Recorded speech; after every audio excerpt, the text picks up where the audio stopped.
घरों में हम देखते हैं तमाम खाने का सामान रखा जाता है, हालांकि पहले से ये तैयारी कर ली जाती है कि जब भी ग्रहण लग रहा हो, चाहे सूर्य हो चाहे चंद्र हो, ग्रहण जब भी लग रहा हो उस सामान को उसमें तुलसी का पत्ता डाल देते ताकि वो जो खाने का सामान है, दूध है, वो अशुद्ध ना हो।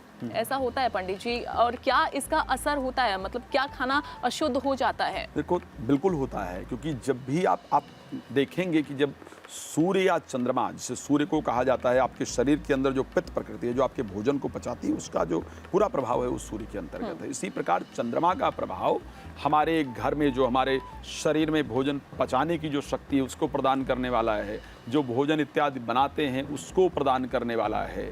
सो ऐसे कंडीशन में जब इनका प्रभाव हमें मिलना, जब इनकी जो ऊर्जा है वो हमें मिलनी कम हो जाती है, तो ऐसे परिस्थिति के अंतर्गत जो भोजन इत्यादि है उसके खराब होने के, या जो भोजन हमने किया भी है उसके ना पचने के संयोग निश्चित रूप से बनते हैं। तो जब भी सूर्य चंद्रमा का ग्रहण होता है, शास्त्र जो कहता है वो पूरा साइंटिफिक है, इसको ध्यान रखिएगा।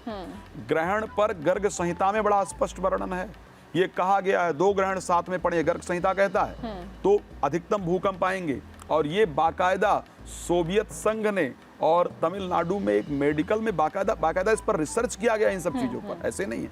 तो जितना भी शास्त्र कहता है, शास्त्र एक प्रकार का साइंस ही है। आज हमने उसको एक्सेप्ट करना थोड़ा कम कर दिया है। तो ऐसे कंडीशन के अंतर्गत निश्चित रूप से भोजन भी खराब होता है और स्वास्थ्य के लिए भी नुकसानदायक होता है। कहा, चूँकि ऐसा मानते हैं लोग, हालांकि साइंस इसे नहीं मानती है और इसे बिल्कुल सरे से निकाल देती है कि अगर गर्भवती महिलाएं हैं, कुछ काट लिया, सब्जी काट ली उस दौरान, ग्रहण के दौरान, तो इसका इम्पैक्ट उसके आने वाले बच्चे पर पड़ता है, ऐसा है? देखिए, बहुत सारी चीज़ें हैं जो साइंस मानती नहीं थी, धीरे धीरे साइंस ने मानना प्रारंभ कर दिया। आपको पता है, मैं बहुत सारी, भाई साइंस नहीं मानने के तो बहुत सारे रास्ते हैं। मैं कुछ भी कह दूं कि मैं तो इसको मानता ही नहीं। आप कार्यक्रम पर डिस्कस कर रहे हो, नहीं मानने के बहुत सारे रास्ते हैं। बट वास्तविकता में जो प्रभाव वर्णन है वेद इत्यादि के अंतर्गत, उसका इम्पैक्ट निश्चित रूप से पड़ता है और ऐसा बहुत बार देखा भी गया है। साइंस, आज हम चंद्रमा पर पहुंचे हैं, है ना, चंद्रयान 3 हमारा गया है और ये बड़े गर्व की और सौभाग्य की बात है। आज कहा जा रहा है कि चंद्रमा रात्रि में 250 डिग्री माइनस में जाता है, राइट?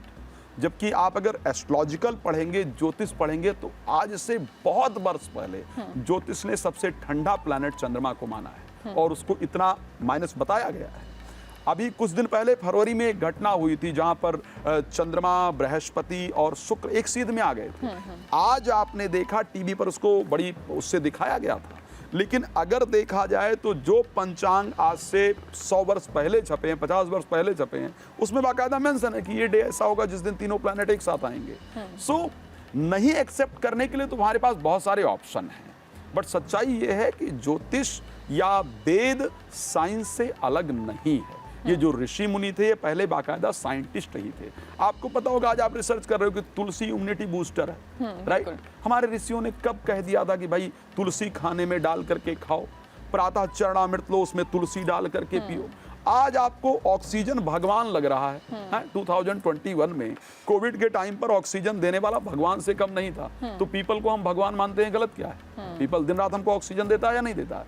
तो साइंस, जो एक्चुअल साइंटिस्ट हैं, जो धर्म को मानने वाले साइंटिस्ट हैं, वो उसको आज भी एक्सेप्ट करते हैं, ठीक है?